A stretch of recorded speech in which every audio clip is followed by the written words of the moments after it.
Avant de plonger dans cette histoire incroyable, pensez à vous abonner à la chaîne et à activer la cloche. Ici, chaque récit a quelque chose à dire, et vous ne voudrez pas en manquer un seul. Mary Harper se tenait au bord de la tombe, le cœur serré, fixant le cercueil en chêne qui venait d'être descendu dans la terre humide. Le ciel, lourd de nuages gris, semblait refléter son chagrin, et le vent glacé s'engouffrait dans son manteau noir, faisant frissonner ses épaules déjà meurtries par la perte. Autour d'elle, les amis et la famille murmuraient des condoléances, mais leurs mots semblaient vides, incapables de combler le vide immense laissé par la disparition de Thomas, son mari depuis 20 ans. Elle se souvenait encore du jour où ils s'étaient rencontrés, jeunes et insouciants, riant aux éclats dans un petit café de Brooklyn. Chaque souvenir semblait maintenant douloureusement inaccessible, comme si sa vie d'avant s'était effacée avec lui. Après la cérémonie, Mary retourna dans leur maison silencieuse, chaque pièce résonnant du souvenir de sa voix, de ses gestes, de ses habitudes. En fouillant les affaires de Thomas, elle tomba sur une petite boîte en bois, cachée derrière un tiroir du bureau qu'elle croyait connaître par cœur. Elle ne l'avait jamais vue auparavant. La curiosité et l'appréhension se mêlaient dans sa poitrine tandis qu'elle l'ouvrait. À l'intérieur, des documents financiers, des photos d'endroits qu'elle ne reconnaissait pas, et un carnet à couverture usée. En tournant les pages, elle découvrit avec horreur que Thomas menait une vie secrète. Des comptes bancaires à l'étranger, des voyages qu'il n'avait jamais mentionnés, et surtout, une correspondance avec une femme inconnue, écrite avec tendresse et intimité. Chaque mot la frappait comme un coup de couteau, il n'était pas l'homme qu'elle croyait connaître. Les battements de son cœur s'accéléraient. Comment avait-il pu lui cacher cela? Et surtout, est-ce que cette double vie avait un lien avec sa mort soudaine?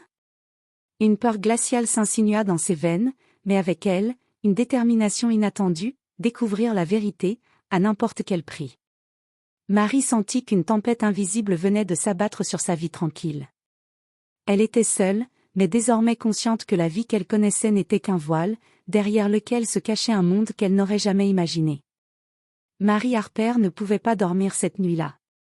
La maison, autrefois si rassurante, lui semblait étrangère, presque menaçante. Le tic-tac de l'horloge du salon résonnait comme un rappel cruel de la vie qu'elle venait de perdre. Ses yeux restaient fixés sur le carnet trouvé plus tôt dans la journée, posé sur la table de chevet, comme si ce petit objet contenait toutes les réponses à ses questions.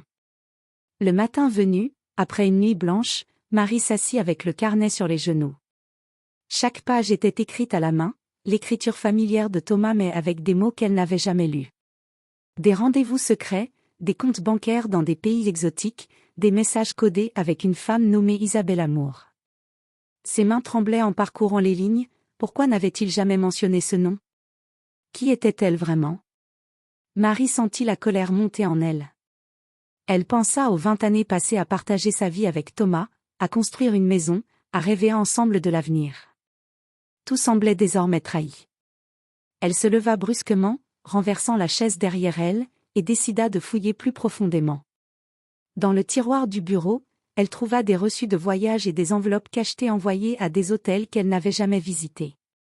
Son esprit tourbillonnait de questions. Était-ce de l'adultère? Était-il impliqué dans quelque chose de dangereux? La curiosité la poussa à ouvrir l'une des enveloppes. À l'intérieur, il y avait une clé USB et une petite note griffonnée à la hâte. Mary, si jamais je ne suis plus là, tu dois savoir. Fais attention à ce que tu découvriras. Son cœur s'arrêta. Thomas avait prévu que ce jour arrive, mais pourquoi? Que savait-il qu'elle ignorait? Mary prit une profonde inspiration et inséra la clé USB dans l'ordinateur de Thomas. L'écran s'illumina, révélant des fichiers cryptés, des photos, et une vidéo qui allait changer sa vie à jamais. Mary sentit un frisson glacé lui parcourir l'échine.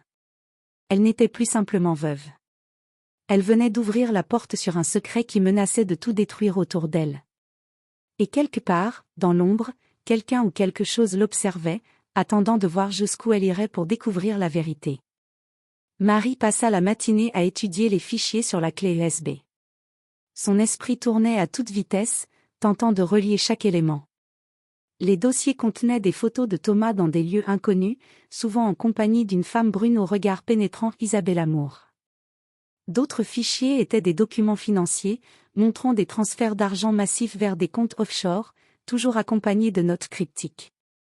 Elle sentit son cœur battre plus vite. Que faisait Thomas avec tout cet argent? Était-ce légal? Ou était-ce lié à quelque chose de beaucoup plus dangereux? Marie savait qu'elle devait découvrir la vérité, même si cela risquait de la mettre en danger. Décidée à aller plus loin, elle contacta un vieil ami de Thomas, Daniel Whitman, un avocat réputé à New York. Elle lui expliqua la situation sans entrer dans les détails financiers. Daniel, inquiet, accepta de l'aider. Ensemble, ils commencèrent à analyser les fichiers et à déchiffrer les messages codés. C'est alors que Marie fit une découverte qui la glaça. Plusieurs fichiers contenaient des dates et des lieux précis, mais également des noms qu'elle connaissait, des proches, des collègues, et même des membres de sa famille. Elle réalisa avec horreur que Thomas avait peut-être été impliqué dans quelque chose qui menaçait non seulement sa propre sécurité, mais aussi celle des personnes qu'elle aimait. Alors qu'elle tentait de reprendre ses esprits, une notification sur son téléphone attira son attention, un message anonyme, court et menaçant. « Arrête maintenant, ou tu regretteras de vouloir tout savoir. » Le souffle de Marie se bloqua.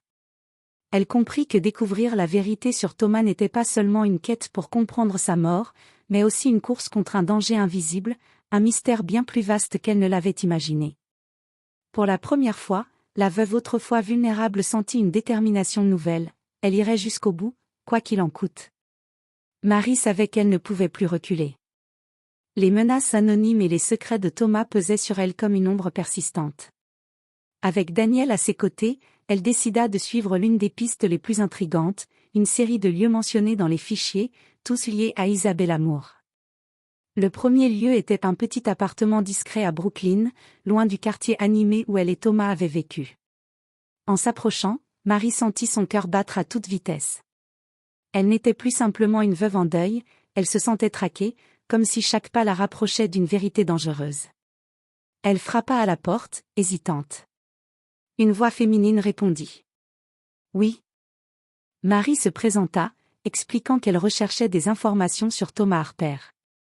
La femme, Isabella Moore elle-même, l'invita à entrer avec méfiance. L'intérieur de l'appartement était minimaliste, presque froid, mais chaque objet semblait soigneusement choisi. Isabella regarda Marie attentivement, comme pour jauger son courage. « Vous voulez savoir ce que Thomas faisait ?» demanda-t-elle calmement. « Sachez que la vérité n'est jamais ce qu'on croit. » Marie sentit un frisson parcourir son échine. Elle avait imaginé 1000 scénarios, mais jamais celui-ci. Isabella lui montra alors un dossier détaillé, des transactions, des rencontres secrètes et des informations sur des personnes influentes, toutes liées à Thomas. « Il voulait vous protéger, » murmura Isabella. « Mais en cherchant à tout comprendre, vous vous mettez en danger. » Avant que Marie ne puisse répondre, un bruit sourd retentit derrière la porte. Quelqu'un frappait. La panique s'empara d'elle.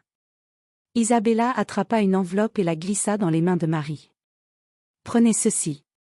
Cela vous aidera à comprendre ce qu'il se passe, mais soyez prudente. Ils savent que vous êtes là. » En quittant l'appartement, Marie réalisa que sa vie venait de basculer encore une fois. Elle n'était plus seulement veuve, elle était désormais plongée dans un monde secret, dangereux, où chaque décision pouvait être fatale. Et au fond d'elle, une question brûlait, pouvait-elle vraiment faire confiance à quelqu'un, même à ceux qui prétendaient l'aider? De retour chez elle, Marie posa l'enveloppe sur la table et l'ouvrit avec précaution. À l'intérieur se trouvait une série de documents et de photos détaillant des rencontres secrètes entre Thomas et des personnes influentes dans le monde de la finance et de la politique. Chaque page révélait que Thomas n'était pas simplement un homme d'affaires ordinaire, il semblait avoir été impliqué dans des transactions qui pouvaient ébranler de puissants réseaux. Marie sentit un mélange de peur et de fascination. Son mari n'était pas l'homme qu'elle croyait connaître. Chaque secret, chaque rencontre dévoilait une facette de lui qui lui avait été totalement cachée. Daniel l'aida à organiser les documents et à créer une chronologie des événements. Rapidement, ils identifièrent un schéma. Thomas avait collecté des preuves de corruption et de manipulation financière, mais il avait aussi pris soin de protéger certaines personnes, comme Marie et leur famille. Alors qu'ils examinaient les fichiers, un détail attira l'attention de Marie, plusieurs documents mentionnaient un nom récurrent, Victor Langlais, un puissant magnate de la finance avec une réputation de manipulateur. Chaque transaction, chaque rencontre semblait liée à lui.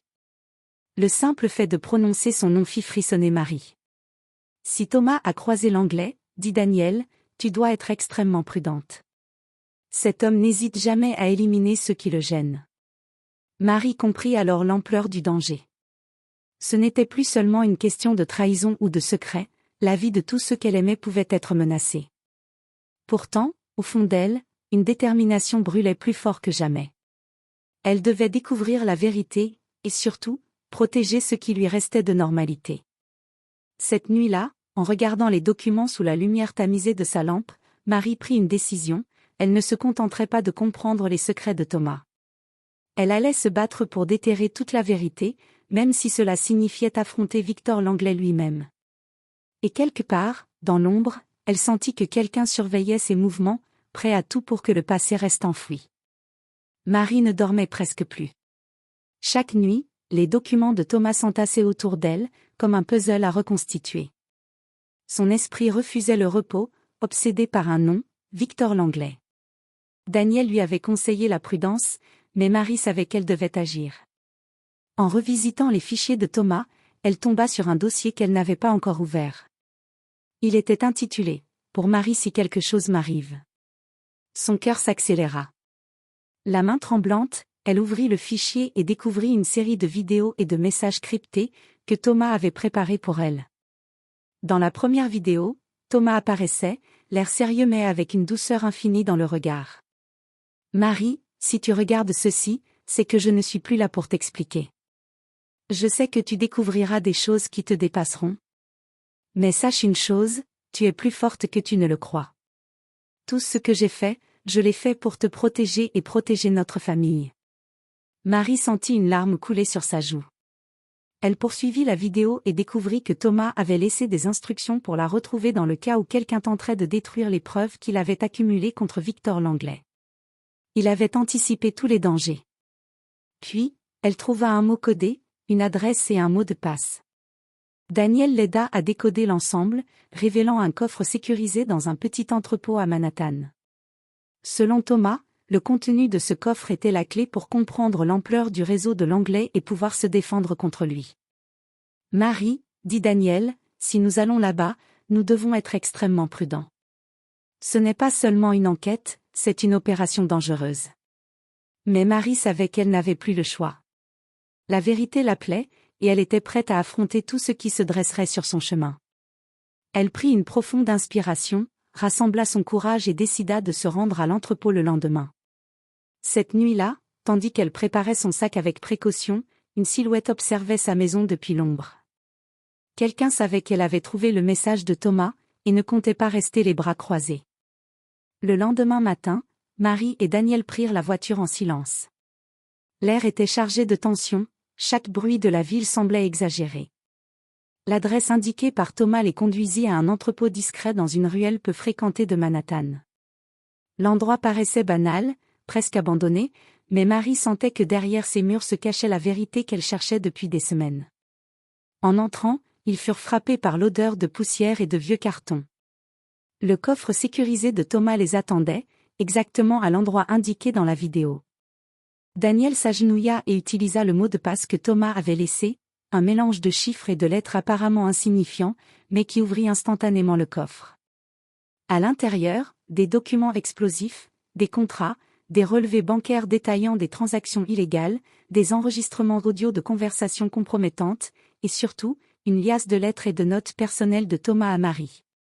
Ces lettres expliquaient non seulement la double vie de Thomas, mais aussi les raisons de ses actions. Il avait découvert un réseau de corruption dirigé par Victor l'Anglais, un réseau si puissant qu'il avait dû agir dans l'ombre pour protéger sa famille et ses proches. Marie sentit une vague de colère et de tristesse la submerger. Tout ce qu'elle avait cru connaître sur son mari s'effondrait, mais en même temps, elle comprenait qu'il avait agi par amour et courage. Alors qu'elle examinait les documents, un bruit métallique retentit derrière eux. Marie se retourna et aperçut une silhouette encapuchonnée, prête à frapper. Daniel attrapa son bras et le tira derrière un vieux carton. « Marie, murmura-t-il, il y a quelqu'un ici. Nous devons sortir d'ici, maintenant. » Mais Marie ne pouvait pas partir sans comprendre la portée de ce qu'il venait de découvrir. Dans un moment de lucidité, elle attrapa l'un des enregistrements audio et le lança dans le lecteur portable. Une voix familière, celle de Thomas, résonna dans l'entrepôt. « Si tu écoutes ceci, Marie, sache que tu es la seule qui puisse finir ce que j'ai commencé. Victor Langlais ne doit jamais savoir que tu as trouvé ces preuves, ou tout sera perdu. » La silhouette encapuchonnée s'avança, et Marie comprit que le danger n'était pas seulement réel, il était à quelques pas d'eux, prêt à tout pour récupérer ce que Thomas avait caché. L'ombre encapuchonnée se rapprochait rapidement. Marie sentit son cœur battre à tout rompre. Daniel attrapa sa main et l'entraîna vers une sortie de secours à l'arrière de l'entrepôt. Les deux fuirent dans l'obscurité, les documents et le coffre lourd sur leurs épaules. Chaque bruit de pas derrière eux leur rappelait que le danger était immédiat. Une fois dehors, dans la ruelle étroite, Marie prit une profonde inspiration. La lumière du matin ne les rassurait pas, elle révélait seulement combien ils étaient vulnérables. Daniel suggéra de se séparer momentanément pour semer leurs poursuivants, mais Marie refusa, elle n'abandonnerait pas l'épreuve de Thomas. En rejoignant une ruelle plus calme, ils examinèrent rapidement les documents pour comprendre ce que Thomas avait découvert exactement. Les révélations étaient stupéfiantes, Victor Langlais ne se contentait pas de manipuler des transactions financières. Il avait créé un réseau complexe impliquant des politiciens corrompus, des entreprises écrasées par la dette, et même des menaces physiques pour ceux qui osaient s'opposer à lui. Marie sentit un frisson glacé la traverser. Elle réalisa que la mort de Thomas n'était probablement pas accidentelle. Quelqu'un l'avait éliminé pour que ses secrets restent enfouis. Une colère sourde monta en elle. « Daniel, il faut que je continue ce qu'il a commencé. Je ne peux pas laisser Langlais s'en tirer. » Alors qu'il parlait, un téléphone vibra dans la poche de Marie. C'était un message anonyme. « Nous savons que vous avez le coffre. Rendez-vous ce soir, ou vous ne reverrez jamais vos proches. » La menace était claire. Mais Marie comprit quelque chose d'encore plus important. Thomas avait laissé tout cela pour elle, en sachant qu'elle serait capable de faire face au danger. Elle ne devait pas fuir, elle devait affronter Langlais, mais intelligemment. Ce soir-là, alors que la ville s'endormait, Marie planifiait sa prochaine action. Chaque mouvement serait calculé. Chaque décision pouvait sauver ou condamner des vies. Et au fond d'elle, elle sentait que la vérité sur Thomas, sur Langlais et sur ce réseau occulte allait bientôt éclater, pour le meilleur ou pour le pire. Marie passa la journée à préparer méticuleusement son plan. Avec l'aide de Daniel, elle décida de ne pas agir seule contre Victor Langlais, mais de rassembler suffisamment de preuves pour l'exposer publiquement. Les documents et enregistrements de Thomas contenaient tout ce qu'il fallait pour le faire tomber, mais le risque restait immense. Le soir venu, ils choisirent un lieu sûr pour organiser la rencontre avec Langlais, sous prétexte de lui remettre une partie des documents pour négocier. Marie savait que cette confrontation était une chance unique de découvrir la vérité sur la mort de Thomas et sur la totalité du réseau. Elle se sentit à la fois nerveuse et déterminée. Lorsque Victor Langlais arriva, accompagné de deux hommes imposants, son regard froid et calculateur ne laissait aucun doute sur son pouvoir et sa dangerosité. Marie sentit un frisson d'adrénaline parcourir son corps, mais elle resta droite, le regardant droit dans les yeux. « Je sais tout, » dit-elle calmement. « Je sais ce que vous avez fait à Thomas. Et je sais tout sur votre réseau. » Langlais esquissa un sourire, comme s'il admirait son courage, ou se moquait d'elle. « Vous jouez un jeu dangereux, Madame Harper. Votre mari n'était qu'une pièce dans l'échiquier. Vous ne savez pas dans quoi vous vous engagez. » Marie sortit alors le dossier complet, montrant chaque preuve, chaque transaction, chaque conversation enregistrée. Langlais fronça les sourcils, réalisant que la veuve qu'il avait sous-estimée n'était pas seulement courageuse, mais méthodique et intelligente. « Thomas voulait que vous soyez arrêté pour tout ce que vous avez fait, » murmura-t-elle. « Mais il m'a laissé cette chance, vous exposer au monde entier. » Langlais, maintenant en colère, tenta de s'emparer des documents. Mais Daniel et Marie avaient prévu cette réaction, un enregistrement en direct diffusait tout sur un canal sécurisé destiné à la presse et aux autorités. En un instant, le pouvoir de Langlais s'effondra face à la preuve irréfutable de ses crimes. Marie sentit un mélange de soulagement et de tristesse. La justice avait commencé à être faite, mais la vérité sur la mort de Thomas restait encore partiellement obscure.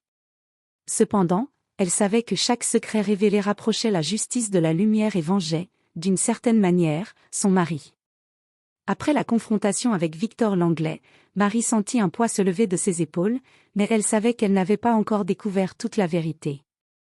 Les fichiers de Thomas contenaient encore des secrets, et certaines questions restaient sans réponse.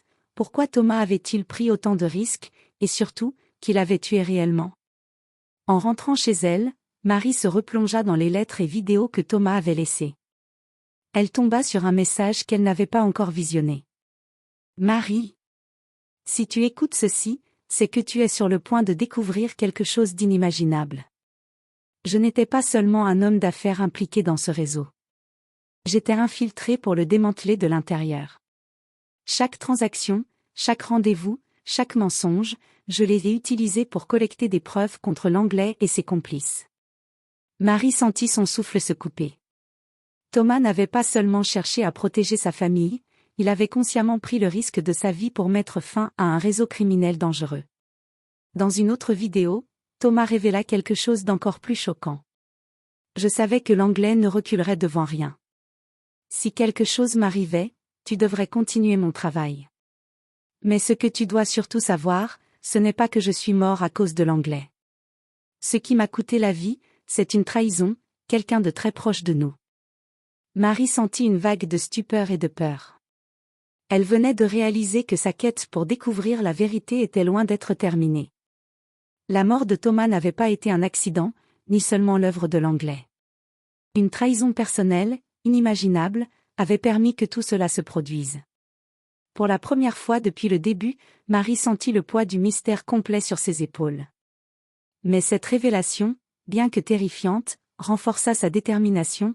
Elle devait découvrir qui avait trahi Thomas et pourquoi, et faire en sorte que justice soit rendue, quoi qu'il en coûte. Marie passa les jours suivants à enquêter sur la trahison que Thomas avait évoquée. Chaque détail des fichiers, chaque mot dans les lettres et vidéos, devait être analysé.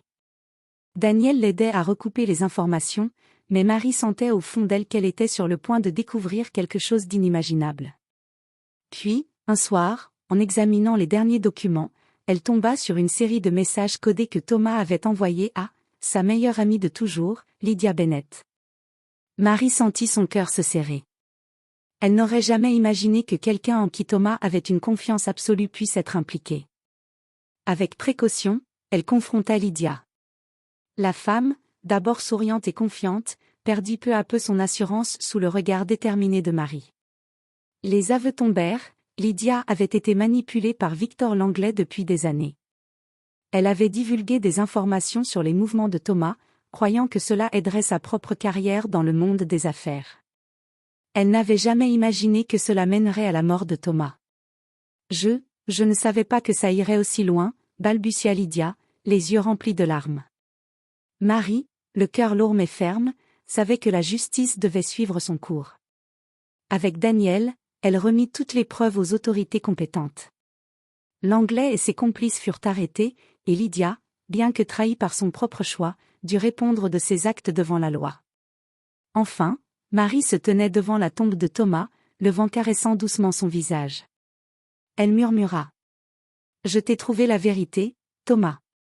Et j'ai fini ce que tu avais commencé. » Pour la première fois depuis des semaines, elle sentit une paix fragile mais réelle. Elle avait découvert l'inimaginable, affronté le danger, et rendu justice à l'homme qu'elle avait aimé. Son monde avait changé à jamais, mais elle était prête à reconstruire sa vie, plus forte et plus déterminée que jamais.